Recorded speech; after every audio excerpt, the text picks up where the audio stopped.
धाराशिवच्या करंजामध्ये उपमुख्यमंत्री एकनाथ शिंदेंनी नुकसानग्रस्त भागाची पाहणी केली। उपमुख्यमंत्री शिंदे आणि पालकमंत्री प्रताप सरनाईक यांनी बोटीतून या पूरग्रस्त भागाची पाहणी केली। दरम्यान शेतकऱ्यांना आवश्यक ती मदत करणार असल्याचं यावेळेला उपमुख्यमंत्री एकनाथ शिंदेंनी एबीपी माझाशी बोलताना सांगितलं आहे।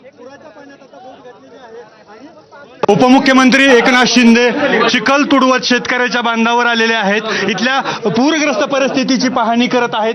सोबतच ज्या घरात पाणी साचलेलं आहे त्या चिखलात सुद्धा त्या घराची पाहणी करत आहेत। सोबत माजी मंत्री तानाजी सावंत आहेत, पालकमंत्री धाराशिवचे प्रताप सरनाईक देखील आहेत। सर, दुष्काळ पुराची पाहणी करता या घरामध्ये आहेत, अक्षरशः चिखल आहे घरात। खूप मोठ्या प्रमाणावर या तालुक्यामध्ये नुकसान जवळपास 90,000 हेक्टरचं नुकसान झालं। आता जिल्हाधिकाऱ्यांनी मला माहिती दिली आणि तानाजीरावांनी देखील माहिती काल परवापासून माझी त्यांची फोनवर संभाषण होतं आणि अतिशय इथं बिकट परिस्थिती आहे आणि शेतीचे मोठं नुकसान झालं आहे। घरामध्ये आपण पाहतोय की सगळं सामान जीवनावश्यक वस्तू सगळ्याच नुकसान झालेलं आहे आणि म्हणून या सगळ्याच आपल्याला नीट व्यवस्थित हे थोडं अजून पाणी ओसरल्यावर आता पाणी कमी होत आहे आणि ओसरल्यानंतर आपल्याला याच्यामध्ये नक्की नुकसानीचा अंदाज पण येईल आणि पंचनाम्याच्या माध्यमातून नुकसान भरपाई आपल्याला या शेतकऱ्यांना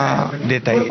आता अत्यावश्यक मदत पोहोचलेली, मात्र कायमस्वरूपीच्या मदतीची मागणी गावकऱ्यांकडून होतीये। आता लगेच बघा त्यांच्या अंगावर एक सिंगल कपडा आहे बघा, या माणूस हा इथला आहे असाच बाहेर पडला आहे।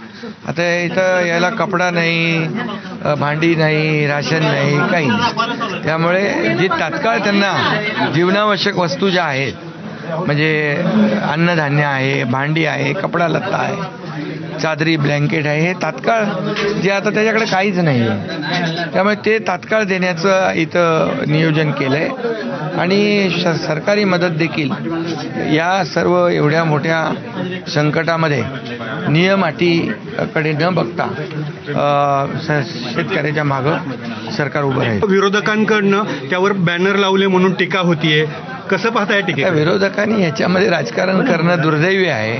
अरे त्या मदतीमध्ये अन्नधान्य आहे, कपडा लत्ता आहे, भांडी कुंडी आहेत, हे बघायला पाहिजे ना। एकंदरच सरकारची जी मदत आहे, धोरणात्मक मदत आहे, ती लवकर पोहोचेल असं उपमुख्यमंत्र्यांनी सांगितलंय आणि तानाजी सावंत माजी मंत्री यांनी थेट विरोधकांना आव्हान केलेलं आहे, तुमची मदत आहे ती शेतकऱ्याच्या बांधावर पोहोचवा असं म्हणत त्यांनी विरोधकांना आव्हान केलंय।